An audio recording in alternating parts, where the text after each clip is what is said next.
Welcome to the special edition of Dancing in the District. My name is Manuel Cuellar. I'm an associate professor of Latin American and Latinx studies at the George Washington University, and I'm a movement artist here in the District of Columbia. Today, we're talking to Gabriel Mata, movement artist, choreographer, and director of the Latinx Movement Festival, and we're talking to Armani Colón too, who's a choreographer, dancer, and a featured artist in this year's edition of the Latinx Movement Festival. So, Gabriel, can you tell us the how, the why of the Latinx Movement Festival? The how and the why of the Latinx Movement Festival is in my 8 years of being in Washington, D.C., I don't think there has ever been an opportunity like this as I've asked people, as I've asked artists, choreographers, and it's a wonderful way to bring community together. And a part of it was kind of started by you. Really? Yeah. You were the first Mexican Latino to commission me to create a work. And I just realized that if you can do that for me, I can do that for others. But also, I want to share that you were also part of the panel that were reviewing applications and seeing artists throughout the nation because it was an open call at the time. And you got to be part of the first iteration, the inaugural version. And I can only see the festival shifting and changing and developing into the many ways, the dimensional ways that we share, express Latinidad.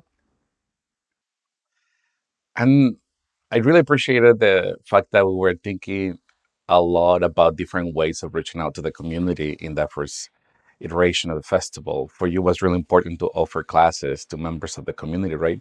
So tell us about that, the kind of culture around movement, around Latinx movement that you wanted to create. So my knowledge of Latinx movement is something that's still research and discovery. As someone who is trained in Limon technique, a classical modern technique, and contemporary ballet, once I achieved my graduate degree, I really had the agency, the desire, the impulse to really draw from my cultural roots, which is I'm from Mexico, and I was never educated in the movement forms of Mexico. So for me, it has been a personal investigation and a deep curiosity. And as I'm one of the many Latinos in DC, I recognize that unlike my growing up in California, which was predominantly a Mexican immigrant community, here there's such a vast difference, and we draw from Central, South America, the Caribbean, and when we think about DC, it really is politics forward. It really is big institutions like the Kennedy Center, and I really want to focus on the richness of the local community who lives here. So, and this is something that I wanted to talk to both of you today, which is how is it that your sense or idea of Latinidad has changed or morphed or transformed? So, can you share with us how you think about Latinidad in your personal life, and maybe by discussing a little bit about your own trajectories as dancers? I know Armani, you grew up in Chicago, but you're Puerto Rican, and so if you can tell If you can share with us, what is Latinidad for you and how that has changed and shifted moving back and forth, maybe between Chicago and DC or the island? Yeah, I really think that's a great question. Truly in exploring Latinidad and exploring it with a basis in Chicago, getting a peek of it through my college career with Gabriel Mata at Peabody Institute was really great and truly soaking in, I guess I can say for me. I never really touched or thought to embrace this idea of Latinidad for myself, being in this boundary between Puerto Rican and an island in the Caribbean and love of that. And then you have the aspect of still being American and still having that nationality here and still being part of the United States in that representation aspect, but our skin color says something else. So I really think that it was a draw of going from something that was little to no knowledge, especially being in a predominantly white institute for my college career until I finally met Gabriel and I was able to take not just Latinidad and dance as two separate things, but really correlate them to each other. And I realized so much that there's a lot of room and a lot of ability for Latinidad in movement beyond just dance or just contemporary. There is spoken word, there is pure music and creation with that. And yeah. Isn't that part of the thing that's exciting is that we don't just explore movement, that we explore stories, we explore, for me, novela. I grew up with my mom choosing soap operas and the drama and the intensity, and that fire lives within me, and that's what I want to draw out. What I'm so curious in something how we differ between our own experiences is that I just graduated with my graduate degree, but you just graduated from an undergraduate program, and in your choreographic experiences, Latinidad has come at the beginning, whereas mine, I've had 10 years plus of choreographic experience. And it's just now that I really hyper focus on it, where I concentrate deeply into that. Do you think, well, I can't put you in my shoes, but do you think you are doing something that is in the choreographic experience, not what you were taught in an academic institution? Yes, honestly, I think. Yeah.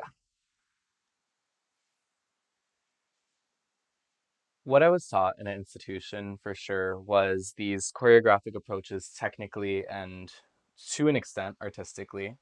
There were aspects of space, textures, movement, qualities, and these were all great details. However, they weren't details that really focused on this motion memoir aspect that we talk about sometimes.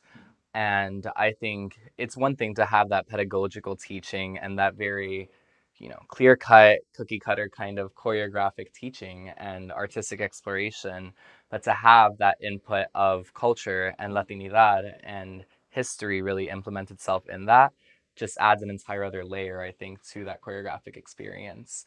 And it wasn't something that I really had at Peabody, unfortunately. It was a great, great education and rounded aspect of this, I think, linear and clear cut aspects of choreography and learning choreography and creating dance and interpreting what dance may be with those aspects. But it wasn't something that truly pushed you to go internally and find those aspects that make your connection to dance something that truly is shown and not just something that's almost a little bit fabricated. So we were taught white, Yeah, pretty much. Eurocentric Yeah, yeah. concert, and Just dance to the music, and dance I to the was music, no, right? maybe not. What are the counts? Yeah. What sometimes you feel that energy.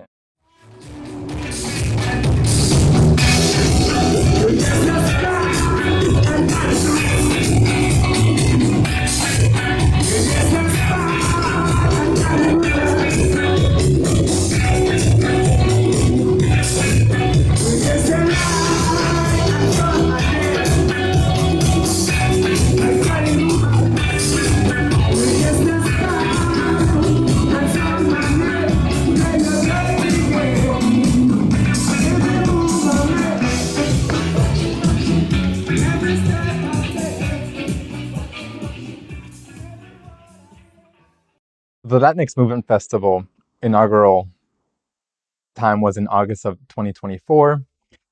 And this is the second iteration. However, I feel that the relationships we built through that festival have expanded in through other work I've produced. And within that, there was a program we called Dancing en lo Sucio. And then we were all a part of Amor, Dolor y Sabor, which is a way of bringing us all together through an opportunity that was given by Dance Lab on 14th. And initially, Amor, Dolor y Sabor, love, pain, and flavor, is something that I say on each of you and our other featured artist, which is Angel Ramirez. But that to me was one of a dream program that I could have never imagined had not we been all in conversation. I think each of the works out of the 5 that were featured were so special, so personal, yet so connected to our cultural identity. And the desmadre that we made was just, for me, a wonderful experience of not having to have the perfect form, the perfect execution, that we go with our rawness, ourselves, and we explore what we are going into. You mentioned motion memoirs, which to me is how I need to contextualize and express the work that I do. Motion memoirs is 2 words coming together, one that deals with movement, but also forward propulsion of how I'm thinking about choreography. Memoirs is always something that is ingrained in my choreographic kind of mind, which is always go back to not my training as a contemporary modern dancer, but to the communities of where I'm from, communities that are brown, that don't speak English, communities that are also undocumented and immigrants. That is who I create dance for. And the rest of the world can accept it, can engage in it. I want to honor where I came from, because in many ways, as I was just consuming this modern dance training, I was also leaving behind my community. And I never had that opportunity to combine the 2 worlds until now. So with Amor Dolor y Sabor, we touched on immigration, we touched on love, heartbreak, lots of heartbreak. Lots of We heartbreak. touched on Mexican Ballet Folklórico. You taught me so many things. We touched on the abstraction of even just queer bodies in the space.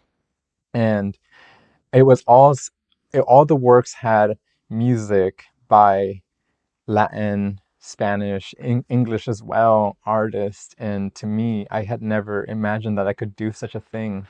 And I felt so powerful. What about for you, Armani? I mean, yeah, it's been an awesome journey. Everything has really been with Gabriel for the Latinx Women Festival, and all the shows we've done building up to it have been just absolutely phenomenal and almost more breathtaking than the last one. We started with Dancing en lo Sucio, where we did Rainbow Fragments, which was really this first motion memoir that I ever really touched on with Gabriel. And I had never asked you if you were comfortable Yeah, speaking, like it was expressing just your actual past and your queer experiences.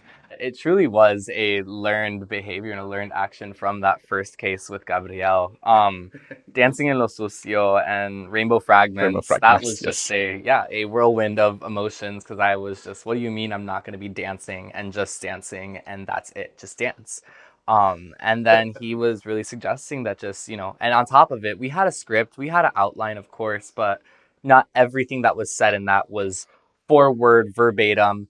He says this line, I say this line. It was very, very clearly structured, like text cues and text moments that we go into this zone. And this is like the sad pile. And then this is the I remember my friend pile. And this is the. So it's just kind of these signals. It wasn't always even has that. clearly. Yeah. And it was just. I think that's like. Already just, having experience. And I'm sure for him, it was a different kind of research doing this reiteration of this piece, because it was previously I think a duet that turned a solo, that turned a duet again, or just a Had solo. different forms. Yeah, just had multiple different forms. And I think the levels of exploration for both of us in that was, I was just like, what the fuck am I doing? Yeah. First off. And I was like, let me just see if I can, try words like this. And Gabriel was really in that more safety space of knowing this product, knowing this dance, that he was able to kind of navigate me through that intensely and really, okay, like let's try to, like, I remember one rehearsal we sat down and we were just talking about memories and like, excuse me, the prompts that he had sent me and questions that we had kind of discussed with each other to find this common context of history and this common context of like Latinidad and culture, that him being a Mexican and me being Puerto Rican, that we would both find in that middle ground and fully have not just an idea, but almost a clear, complete understanding of each other's emotions in that moment. And it truly helped us going forward through En Amor, Dolor y Sabor, when we did Cuerpo de Quien. That was a completely, I think that was one of the only texts that we really didn't use text verbally, but we had text implemented from other sources. Yeah. And just learning that text and learning how to use text through dance really shifted my idea from I'm a dancer to I am a movement artist, which was really cool. I think it just, the second you hear a dancer's voice on stage, it feels like this almost taboo, I'm not supposed to be hearing this thing. What is this? Dancers You're don't breaking talk. it. Dancers don't yes. talk. And Dancers we are see it in the silent. audience. You Yes. take It's like, it. oh, you're if talking. it hurts, and you don't complain. No. And I think in every way that I've had the opportunity to explore text and really breaking that boundary of what you're watching as a dance performance versus a movement / artistic performance, has really been just so valuable and so enriching, because I never have before. And until that first performance, and now I really feel a need to implement text in almost every one of my works, because I'm just like, just dancing isn't enough anymore. Like, I need some kind of textual aspect. And yeah, that was explored in our duet. He also commissioned me to do a solo for Amor, Dolor y Sabor, which was an amazing experience. And I do think that one of the things that I think you're also crafting, cultivating motion memoirs. And maybe I never expressed this to you, but I feel like these motion memoirs that I've created don't just live within my body, but they're accessible for any performer to touch on. The prompts aren't, you have to be like Latino, this height, whatever. Unlike a choreography or a set choreography, motion memoirs are an invitation for artists to come in and explore the world that has been created. So when we did Rainbow Fragments, it was completely different than the other versions. Every version has been different because of who is on stage, who is creating that world and sharing that world. And maybe that could be another idea for you to think about. Well, I mean, for both of you. I look forward to your motion memoir, Manuel. It's like, and I think of it as activations, right? Okay. These motion memoirs, precisely because we tap into our lived histories, and that's something that was a very different way of producing movement as a folklorical dancer, because even the way I was teaching you, right? We learned repertoires, we learned sets of steps, and even though at the end we share a story, you came to the production of, for instance, this piece about Quiros with a memoir about your own family, your mom, your tia, right, and what it evoked, and that was an invitation to tap into my own live experience. I said, what is it that I want to share? Yeah. What is it that I'm ready to activate? And at times I wasn't ready to activate, and at times I struggled a lot with improvisation. And this is something, as a folklorical dancer, I've always struggled. I was part of the salsa troupe in my undergrad at UCLA. Oh. And I learned choreography, and I loved it. So I auditioned, I learned choreography, but I never danced it socially. Even though salsa is so big in LA, like in New York, and it has its own style, like, as you know. But I never danced it socially, and so I've always feel a need, like this sense of uneasiness when I need to improvise. And Gabriel's work is well structured. There's room for improvisation, precisely to put yourself into it, right? And so I really struggle with that. But see, this is where maybe I'm so in the sauce of en mi salsa of what I En tu know, sabor. and tu sabor, right? That to me, I dream about this. This is my current thoughts. Like, if you know yourself so well, like, that's what we can put out there. Um, and it is quite a challenge. It is very intimate, very personal. Um, and I am asking for a lot, and I know you two have put up with me and challenged yourselves. And it only proves that there's a belief in the way of expressing Latinidad through the ways that I'm thinking, questioning it. It's not an answer. There's no set answer, but there is that intention, and you all know each other, yourselves. I think I was thinking about this sense of intentionality, and this is what I wanted to ask both of you as someone who commissions a lot of work uh, and someone who's been commissioned. So tell me, because that was a different journey for you, right? When you were commissioned to do this for the Amor, Dolor y Sabor, to share a little bit about your own memoirs. So tell me what it was like for you to be commissioned. Yeah, it was just off the bat, it was definitely scary. It was enjoyable, amazing, but I think it was very nerve-wracking, honestly. I think at the time, especially, I was still, in my ending of my undergrad era. Like, I had kind of started working with Gabriel, realizing like I really like what this guy has going on. So like, let's like start doing more of these shows. Um, and here he was, finally really giving me the opportunity to take more of a leads on position on a piece that I wanted to produce for the show that he was directing. And it was, yeah, very scary. And I think because of the level that I was shown from Dancing in Lo Sucio, and also actually, meeting you and seeing what you guys were creating as well, I'm like, this guy's a genius. Like, he's like so like just enriched and really like aware of his culture and what he wants to research. So it was, how do I, as this fresh little Puerto Rican 22-year-old, not even graduated college yet, add this almost level of like Latinidad and true, like, honest, raw performance, I think, as well, to what you guys were producing for that show. And not in a comparison aspect, but just in an aspect of they are truly doing what they believe. And this isn't just some half-ass, we're going to make a cultural dance and it's going to be so good and like, we're going to make everybody believe in Mexico, go Mexico. Like, it wasn't just Viva that. Mexico. Like, it was you with that chair solo. It was you guys having, Gabriel being wrapped and then tossed around in vaqueros. Like, it was these deep, deep analyzations of Latinidad and culture. And I was,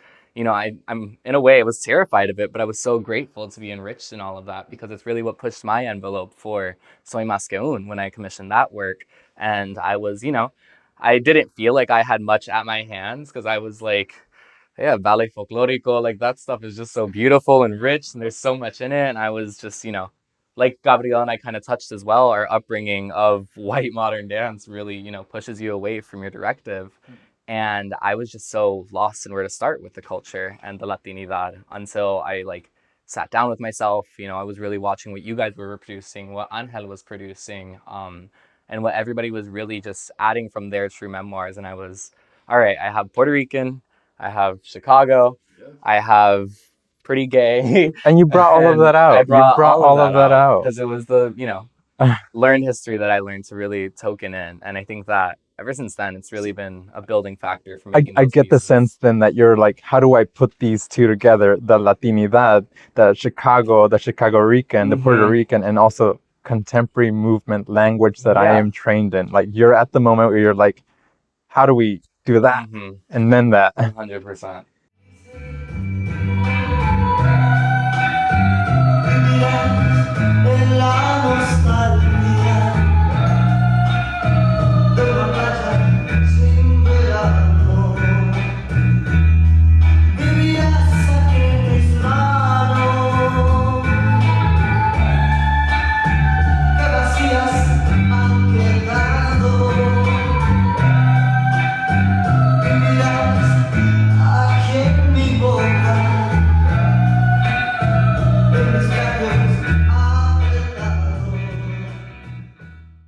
I think something we haven't touched on is there's humor.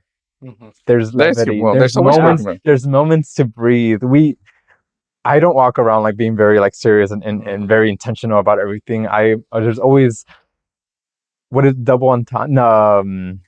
El doble sentido. El doble sentido. There's always like some innuendo. There's always like jokes that happen, and in part, I think that also does the work, as voice does, to invite the audience to laugh, to let their guard down. I never want to see a theater where everyone's just ready to experience art. Mm-hmm.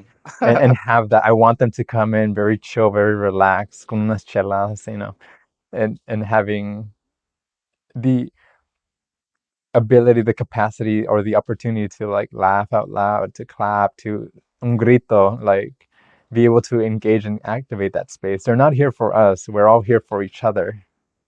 That is true. We're all here for each other to create community, right? Mm-hmm. I wanted us to all think collectively about the future of the Latinx Movement Festival, Mm-hmm.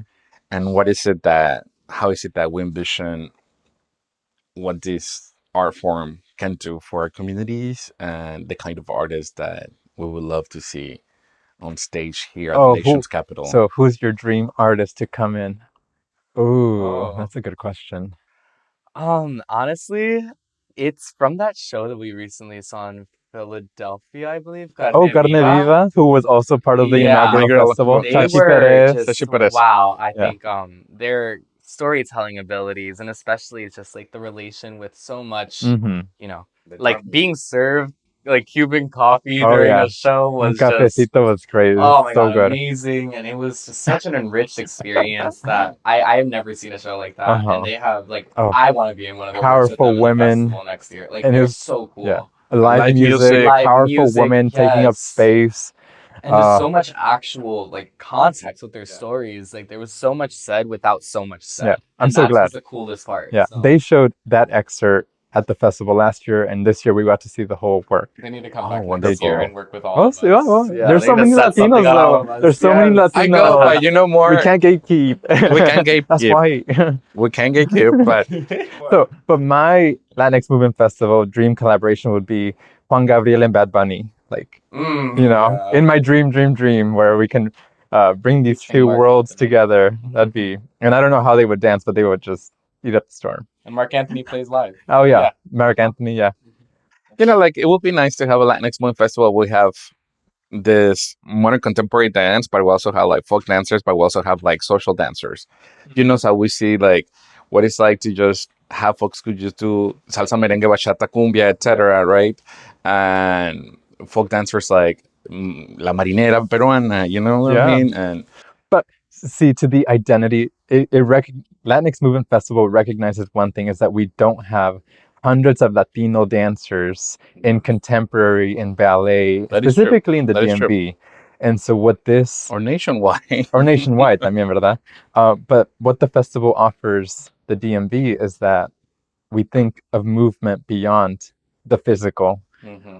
This year we have the wonderful privilege of bringing in a musician, composer. We also have a poet and a writer. We have a filmmaker. These are all forms of movement that Latinidad engages. And the ways that, while we're underserved in the, the contemporary, the ballet or whatever other forms of physicalized movement, we make community by talking to other artists and invigorating through commissions and bringing that identity forward. That is true. I mean, again, I believe this is a voto de confianza that has expanded how we conceptualize movement. And I think we should just expand on that idea of movement, right? Because it seems like it is creating the movement. Armani had mentioned before how is it that movement is just not tied to this notion of motion, but we can also think of social movements, youth movements, or what you're suggesting here. What if we diversify? Because this is something that has been really important to not only focus on different kinds of movement per se or identity categories, but even forms. Mm-hmm.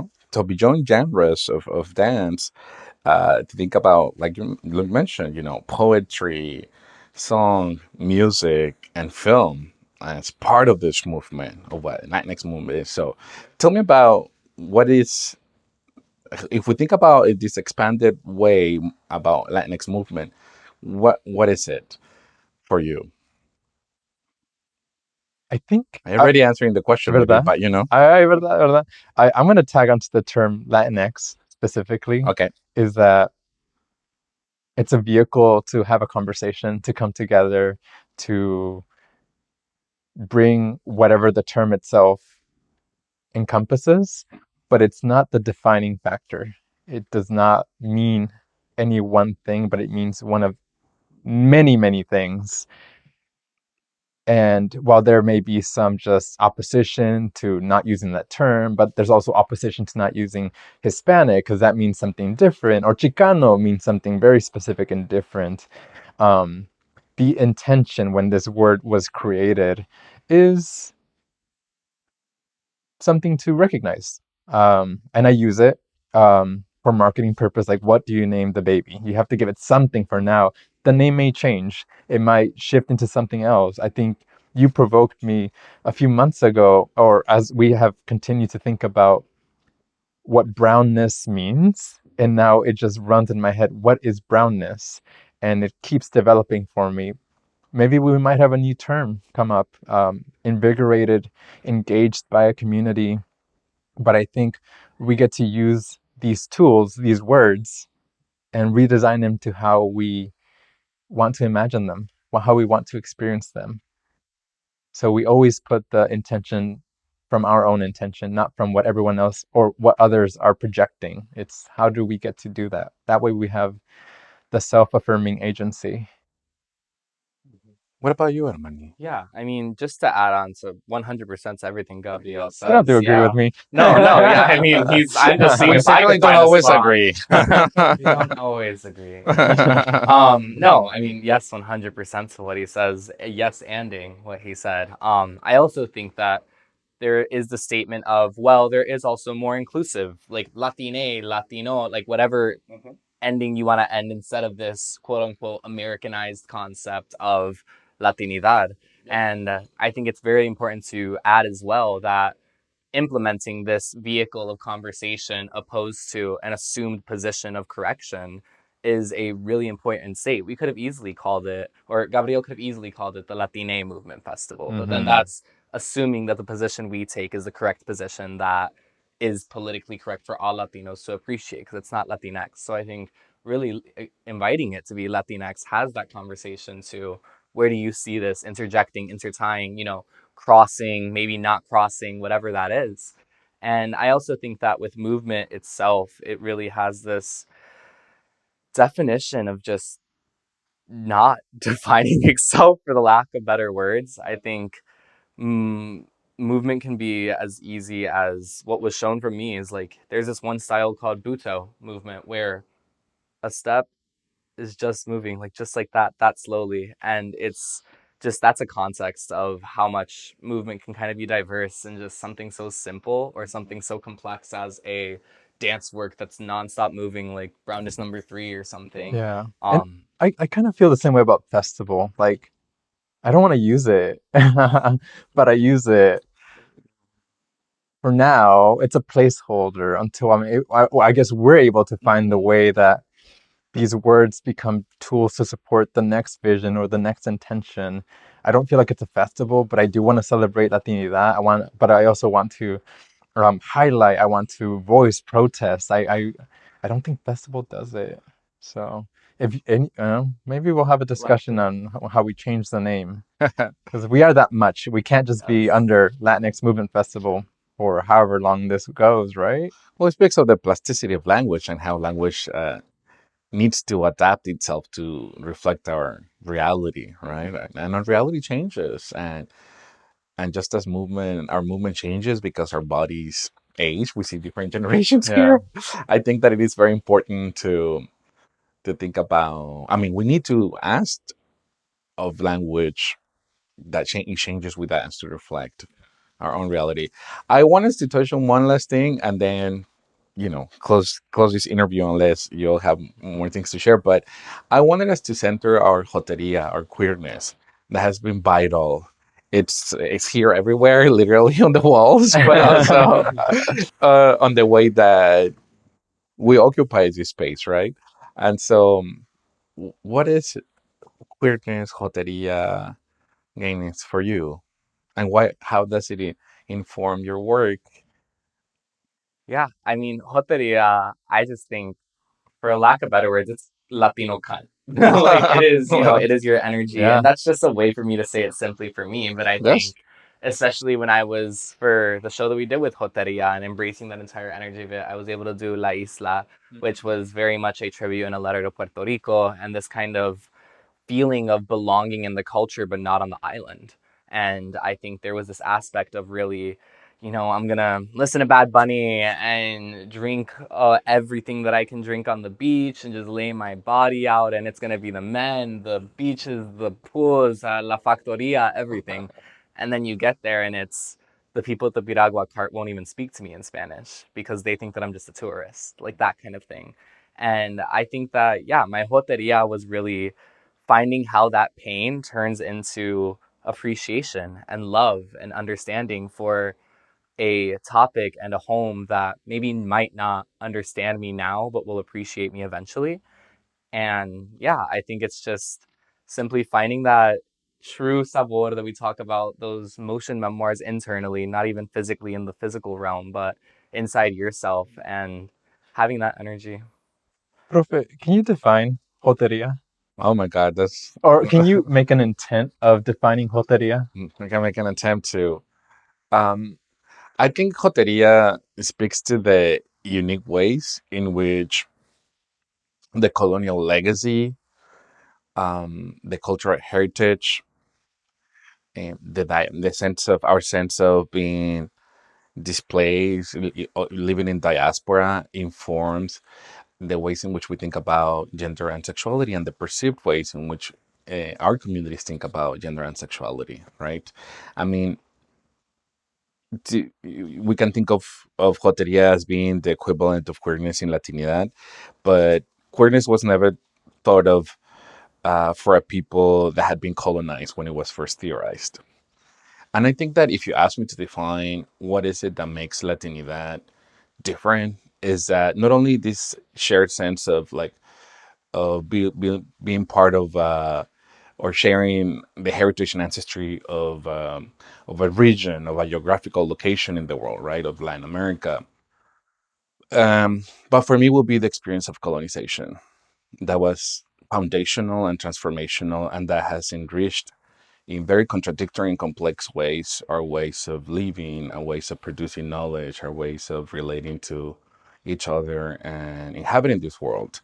And I think Joteria for me centers that experience, but also as part of the US.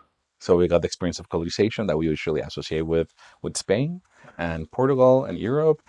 But I, at least in my case, many of us are here because of the ways in which the United States has always intervened in the region, right? This other force. So we're grappling with two, the legacy of colonization and the imperial neoliberal forces that continue to shape who we are. And in that sense, and this is a tribute to a dear friend of mine that just passed away, Ricardo Ortiz from Georgetown. He was a foundational scholar for U.S. Latinx studies and Latinx sexuality studies. He always invited us to think about how is it that formations of U.S. Latinidad begin before migration or forced displacement. In my own case, because my father always lived here, right, since before he got married, and we can think about different interventions, but and now we can think about that ese vaivén, dirían los caribeños, they're going back and forth. You know, in the case of Puerto Rico, it's never stopped being a colony, right? So I think that Joteria for me names that. But also Joteria for the case of Mexico and some other people in different parts of Latin America. Also, that shared that history of being a term of insult and hurt and the way in which we signify it.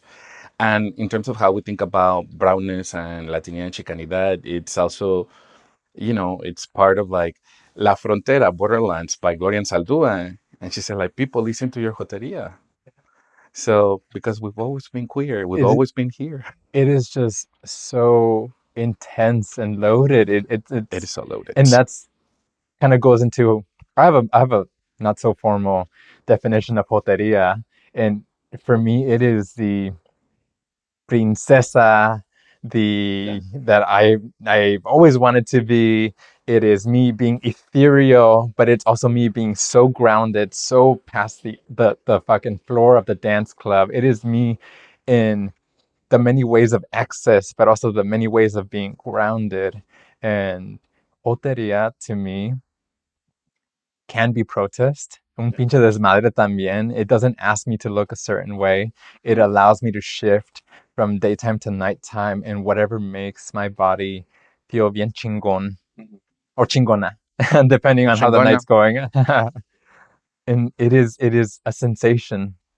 It is also, if we think about the different iterations and cultural expressions of joteria, and it goes back to something that you mentioned, but we didn't really delve into it, will be humor, not to take ourselves very seriously. And joteria, because of its excessive and unapologetic, provides that sort of outlet, right? And humor is so important. Por eso nos perreamos todo el Ah, tiempo, por right? supuesto. So, tiene que tener ese componente de how about if we don't take ourselves too seriously, because that frees us from being tied to these constructions of who we are. Especially because in the United States we're obsessed with these categories that are like boxes. So joteria is an invitation or a challenge to say like a la fregada, no? We need to occupy. How about if you're free, who would you like to be? And humor has been crucial to survive too, Oh yeah, especially right now. especially right Like now. right now. Right now,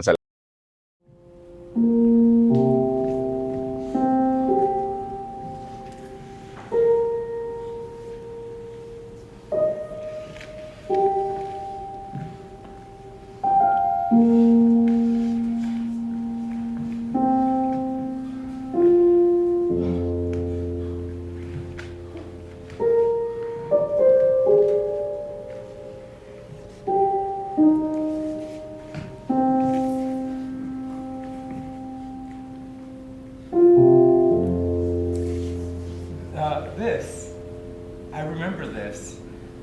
I never thought I'd see this one again. I'm gonna save this one for later. No, we don't have to look at that actually. But there's just this bunch, and this bunch is just like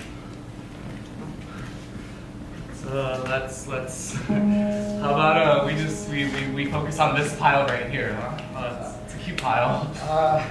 I think I'm gonna just set this down here for now. I don't want to deal with it right now.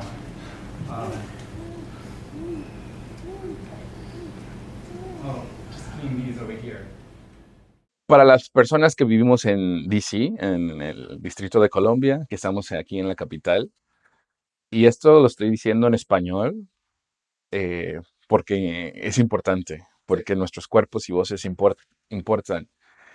¿Qué es el Festival Latino de Movimiento o el Festival Latinx de Movimiento?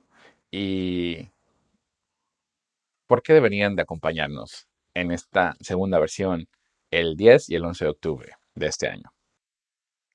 Es una comunidad en DC que no tiene tanta la oportunidad de unirse, am, de entender de entre todos nosotros, de reír, de sentir ese sentimiento, de invitar a otras personas que vengan a la comunidad. Es una fiesta, es algo muy tranqui, es algo muy... puede ser desmadroso, depende de la fiesta que vamos a hacer, pero para aprender, ¿quién está aquí? And I just want to add, and this will be specifically in English, that as the festival goes, I have a lot of fear and uncertainty and angst because of how, as the National Guard was here, as we have a lot of brown bodies, Spanish speakers who come be the audience, I don't feel comfortable even hosting the event. And I trust that it'll go as it goes and it needs to go, but I trust in the artists to voice what they need. If certain audience members don't show up because they feel targeted, and I can understand that. The success of this show is not a sold out show. It's not, artists may pull out depending on where we are when the festival comes around, and the show becomes a result of what we are being forced to live through. And some of us will have the privilege to protest, to stand up and be there and go out and physically protest, and others will need to feel secure, and that is all completely fine. But Es un reflejo de quiénes somos en este momento. por supuesto, ¿Y para yeah. ti, Armani? What's the festival? Como artista. I'm a no sabo kid, so it's Yes, no sabo Spanglish kid. is I great. understand everything you guys said, just it cannot be sent right back out. But I think, yeah, everything to what Gabriel said, and just the festival is truly, I think it is sad in the time that we are in now, and how it's in its name, it's a festival, it's a celebration, it's a gathering of so many dichotomies and differences of Latinidad and queer culture, that it's sad but respectable to know that some people, won't be able to have that privilege to leave the house so freely and just truly enrich themselves in an afternoon that could be everything they want and more, just because of the current, political state of the target on brown people's backs. And I think that that's why our festival is so vital, that for those that do even not have the privilege, but truly find the courage for themselves as well to, let that be, if that's in a body that wants to take that risk personally for them because they believe that that's what life is and that's how they have to go enrich themselves in something. But you also just touched on it, is that there is no gathering in this form anywhere throughout the DMV specific to this community. Like, where else could we go that's directed by someone else or that's held in a specific institution? May we keep going for as long as we can keep going. Keep moving. Juan Manuel Aldape nos invita a pensar en las maneras en que el Estado y el aparato legal del Estado impacta las maneras en que nosotros nos movemos. Y esto tiene consecuencias en nuestra cotidianidad, la manera en que ocupamos el espacio, la manera en que habitamos la ciudad, el acceso a la ciudad, el derecho a la ciudad.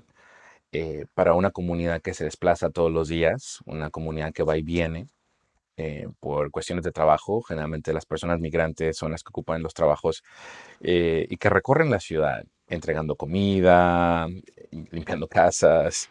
Para mí el festival de movimiento latino, Latinx, es como es una reivindicación de aquí estamos, de que somos una parte indispensable, vital de esta comunidad.